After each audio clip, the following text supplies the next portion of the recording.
तो चलिए करते हैं iQube का रेंज टेस्ट 2 साल बाद उसकी परफॉर्मेंस देखने के लिए कि 2 साल बाद उसकी बैटरी कैसा परफॉर्म करती है। चलते हैं iQube के मीटर की तरफ। तो ये देखिए 98% चार्ज है और DTE में 103 किलोमीटर्स अभी हम चल सकते हैं इस iQube से। और यहाँ आप देख सकते हैं ट्रिप ए मैंने 0 कर दी है और टोटल 2 साल में मैंने इसे 22,527 किलोमीटर चला चुका हूँ। बस इसीलिए आज हम इसका रेंज टेस्ट करने निकले हैं कि 2 साल बाद हमारी स्कूटी क्या परफॉर्मेंस दे रही है। तो ट्रिप ए और DTE मीटर से हम अंदाज़ा लगाएंगे इसकी परफॉर्मेंस का। और इसी वीडियो में आपको पता चल जाएगा अगर हम अपनी iQube को मिक्स पर चलाएंगे, जहाँ हमें ज़रूरत होगी 50+ स्पीड की, वहाँ पर हम पावर मोड लगाने वाले हैं। क्योंकि कोई मतलब नहीं बनता कि हम इको पर ही चलाते हैं स्कूटी, जबकि हमें ज़रूरत है, एक हम हाईवे पर चल रहे हैं और हमें ज़रूरत है 50+ की स्पीड की, लेकिन हम जो है मर के चल रहे हैं इको की स्पीड पर। मतलब कि 50 से ऊपर नहीं जाएगी अगर हम इको पर रहेंगे तो इसका क्या फ़ायदा। तो गाइस स्टार्ट करते हैं वीडियो को और अपनी iQube को। तो यहाँ पर एक बार फिर से चेक करा दूँ, 0 ट्रिप ए भी 0 है और DTE मीटर जो है 103 है एंड चार्जिंग हमारी 98%। तो गाइस इस सब के बिहाफ पर हम चेक करेंगे एट लास्ट कि हम कितना चले और हमारी चार्जिंग जो है कितनी खर्च हुई। तो जैसा कि मैं इस वीडियो में बता चुका हूँ, इस वीडियो बनाने का पर्पस हम ये देखना चाह रहे हैं कि अगर हम मिक्स पर चलेंगे, मतलब हम बिल्कुल ही प्रैक्टिकल चलेंगे, जैसे कि हम एक पेट्रोल बाइक चलाते हैं, जितनी हमें स्पीड की ज़रूरत है उतनी स्पीड हम लेंगे इस स्कूटी। ये नहीं है कि हम सिर्फ इको पर ही चलते रहेंगे, हाईवे आ गया, इतनी तेज़ गाड़ियाँ जा रही हैं हमारे बराबर में से और हम फिर भी जो है बस इको पर चल रहे हैं। जैसे कि इको पर 38 अभी चल रही है ना, तो ये 48-50 से ऊपर इको मोड पर नहीं जाएगी। इसके लिए हमें पावर मोड पर स्विच करना पड़ेगा, तब ये इसकी टॉप स्पीड तकरीबन 85 किलोमीटर पर आवर की स्पीड से जा सकती है पावर। ये 49 पर चल रही है स्कूटी और देखिए मुझसे आगे जा रहे हैं सब। अभी मुझे खैर ऐसी कोई ज़रूरत नहीं है, क्योंकि आगे देख सकते हैं आप कितना ट्रैफिक है थोड़ा सा। तो इस वक्त जैसे मुझे कोई ज़रूरत नहीं है अभी पावर मोड लगाने की, लेकिन अभी आगे जाके मुझे पावर मोड लगाने की ज़रूरत पड़ेगी तो मैं लगाऊंगा। और एक बात बताता हूँ, इस वीडियो में हर 10 किलोमीटर पर रुक कर देखेंगे, मतलब कि जैसे ट्रिप ए के हिसाब से जब हम 10 किलोमीटर का सफ़र तय कर लेंगे तब हम रुकेंगे और अपना DTE चेक करेंगे कि हमारा DTE कितना खर्च हुआ है, मतलब चार्जिंग कितनी खर्च हुई है और हम 10 किलोमीटर चले हैं तो 10 किलोमीटर में कितना DTE में फ़र्क आता है ये चेक करेंगे। जैसे कि ये ट्रिप ए है 1.6 है अभी, तो आफ्टर मतलब एग्जैक्ट 10 किलोमीटर पर रुकेंगे और DTE चेक करेंगे ये कितना है। 103 पर चले थे हम, ये भी याद रखना है हमें, 103 पर चले थे हम। 103 DTE था और 0 ट्रिप ए थी। उस हिसाब से नाप तोल करेंगे। अभी तो वजह से 50 पर आ गई है और अभी भी हमें कोई ज़रूरत नहीं है पावर मोड की, आराम से चल सकते हैं हम। तो अभी देखो हमें यहाँ पर ज़रूरत है पावर मोड की। तो ये देखो 50 से ऊपर में जा रही है, मैंने पूरा एक्सीलेट कर रहा, ठीक है ना। और ये देखो कितना साफ रोड है। यहाँ पर हम अगर 50 पर चलाएंगे तो थोड़ी मजबूरी वाली बात, कॉम्प्रोमाइज़ वाली बात होगी, वो हमें बिल्कुल भी नहीं करना। बिल्कुल हमें एज अ पेट्रोल चलना है कि हम जो है पेट्रोल वाली चलाते तो हम 50 किलोमीटर चलाते, हम तो ज़्यादा में चलाते। तो मैंने ये दबाया मोड का बटन और हमारी स्कूटी की स्पीड चेक करूँगा।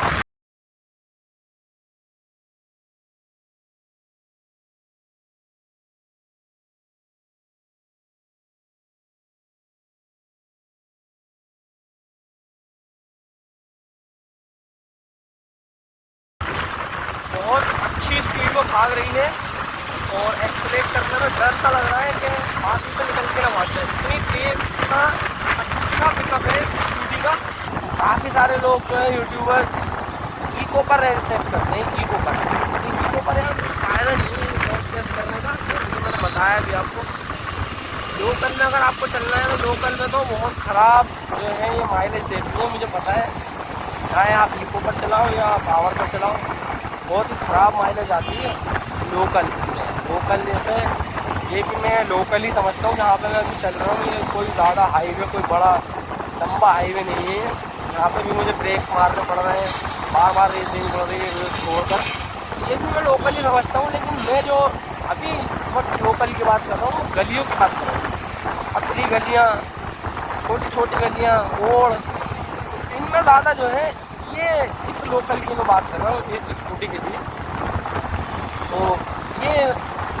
ज़्यादा लोकल हो जाता है इस स्कूटी के लिए, बहुत ख़राब रेंज देती है लोकल। तो जैसे कि ये देख सकते हैं आप, ट्रिप ए जो है 11.1 हो गई है और DTE मीटर 9.2 और चार्जिंग हमारी 87 हो गई। चार्जिंग से हमें कोई मतलब नहीं है, हमें सिर्फ ये मतलब है, लेकिन हमें इस वक्त ट्रिप ए और DTE मीटर देखना है, इन दोनों में जो है डिफरेंस देखना है हमें, कितना डिफरेंस आएगा इन दोनों में। तो यहाँ पर हम 103 पर चले थे और ये 11 किलोमीटर हम आए हैं ट्रिप के हिसाब से, और चार्जिंग हमारी गई है 92% है, 103 थी, तो 103 थी, तो 3 तो वो है, और 8 और 3 11, 9 10 11 और ये 11, तो बिल्कुल सेम चल रही है अभी तक। तो मिक्स पर चलाई जबकि हमने देखी फिर भी बिल्कुल सेम चली। DTE भी सेम है, DTE भी उतनी ही हमारी खर्च हुई है और हमने ट्रैवल भी उतने ही किलोमीटर किया है। अगले 10 किलोमीटर पर रुकेंगे अब। ट्रिप ए में जो इसका मीटर होता है ये पहिए के हिसाब से होता है, तो यहाँ पर पता चलेगा हमें एग्जैक्ट हम इतने किलोमीटर हमने ट्रैवल कर लिया है, और यहाँ पर हमें पता चलेगा कि हमारी स्कूटी ने बैटरी कंज्यूम कितनी की, ठीक है ना। तो ये हम चेक करना चाह रहे हैं। तो अगर मैं इसकी स्पीड की बात करूँ तो बहुत अच्छी स्पीड है, पिकअप बहुत अच्छा है इसका, ठीक है ना। पिकअप में कोई परेशानी नहीं है, बहुत अच्छी तरीके से उठ रही है स्पीड। और स्पीड भी अगर मैं बात करूँ, फुल एक्सीलेट कर दूँ मैं तो तकरीबन 85 किलोमीटर पर आवर स्पीड से चल जाएगी। थोड़ा सा हम आगे चलते हैं। तो अभी आप चेक कीजिए, ट्रिप ए जो है 20 किलोमीटर हम ट्रैवल कर चुके हैं और 82 हमारा DTE मीटर दिखा रहा है, तो इसका मतलब है कि बिल्कुल एक्यूरेट चल रहे हैं अभी तक। तो हम 103 से चले थे हम, और ये ट्रिप है हमारी 0 थी, 20 किलोमीटर हमने ट्रैवल कर लिया और 82 करंटली हमारा DTE में शो हो रहा है। लेकिन जहाँ तक मुझे एक्सपीरियंस है, जहाँ तक मेरा गणित जाता है, मुझे लगता है कि जब हमारी चार्जिंग जो है 50 किलोमीटर से नीचे हो जाएगी और हमारा DTE जो है 50 किलोमीटर से नीचे हो जाएगा, तो हमारी जो है परफॉर्मेंस भी नीचे हो जाएगी, मतलब कि ज़्यादा कंज्यूम होने लगेगी हमारी बैटरी अकॉर्डिंग टू ट्रैवलिंग।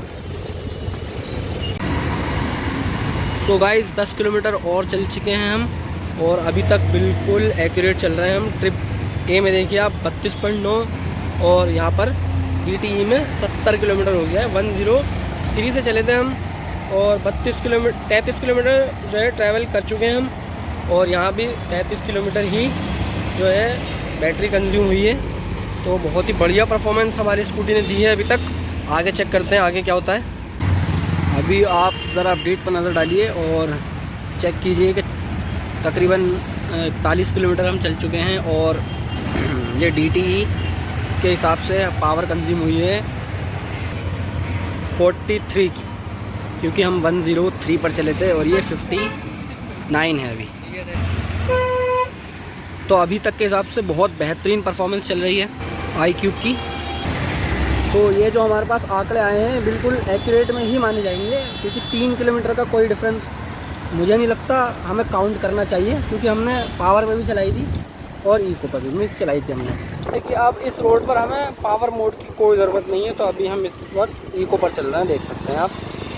और ज़्यादा मैं ब्रेकिंग वगैरह भी नहीं कर रहा हूँ ताकि इसका रीजन सिस्टम जो है सही से काम कर सके। तो मैं ब्रेक क्यों नहीं मार रहा हूँ इसमें, क्योंकि इसमें ज़रूरत ही नहीं होती है ब्रेक की। आप जैसे ही एक्सीलेटर छोड़ेंगे, रेस जो है छोड़ेंगे, एक रीजन सिस्टम जो है इसमें ऑन हो जाएगा। जैसे कि अभी देख सकते हो ब्लू लाइन जो है वो स्टार्ट हो गई और वापस से मतलब जो बैटरी जो है वो कंज्यूम नहीं होगी, चार्जिंग ख़त्म नहीं होगी। बढ़ेगी तो खैर नहीं, लेकिन जब तक आप रेस छोड़ के चलाते रहेंगे तो ये ब्लू वाला जो है आता रहेगा और चार्जिंग जो है हमारी कंज्यूम नहीं होगी। एक तरीके से बैटरी जो है यूज़ नहीं होगी, मतलब यूज़ नहीं होगी का मतलब है कि वो हाथों हाथ चार्ज हो रही है बैटरी, धक्का मार के चला रहे हैं ऐसा, इसका मतलब ये।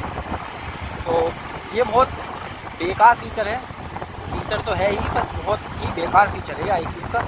बहुत से लोगों को ये पसंद नहीं आता, ना ही ऐसे लोग फीचर मानते हैं। कुछ लोग तो सोचते हैं यार ये तो भाई रेस छोड़ गई, ब्रेक लग रहा है इसमें, ख़राबी है इसमें। सो गाइज़ यहाँ से जैसे ही मैं निकला एरर आना स्कूटी में शुरू हो गया। ये देखिए पहला एरर दिखाता हूँ आपको मैं स्लो मोशन में। ये देखिए पहला एरर आया, अभी दूसरा एरर आएगा, ये देखिए अब ये तीसरा आएगा, ये देखिए अब ये चौथा भी आया था। लेकिन मैंने यहाँ पर इसको ध्यान नहीं दिया ये मैंने बाद में जब मेरी स्कूटी आगे जाके पूरी ख़राब हो गई तब मैंने दोबारा से रिकॉर्डिंग चेक करी तो मुझे पता चला कि एरर पहले से ही वो शो हो रहा था, बिलिंक हो रहा था, लेकिन मैंने वो पहले देखा नहीं था क्योंकि मेरा ध्यान आगे था, रोड पर था, इसलिए मैं चेक नहीं कर पाया। लेकिन आगे जाके स्कूटी पूरी बंद हो गई, एरर आकर स्कूटी रुक गई पूरी। जैसे ही मैं 40% चार्जिंग पर आया तो स्कूटी पूरी ऑफ हो गई, इग्निशन ऑन नहीं हुआ, बहुत मुश्किलों से हुआ और मैं घर पहुंचा। आगे के व्लॉग के लिए सब्सक्राइब कर लीजिए मेरे चैनल।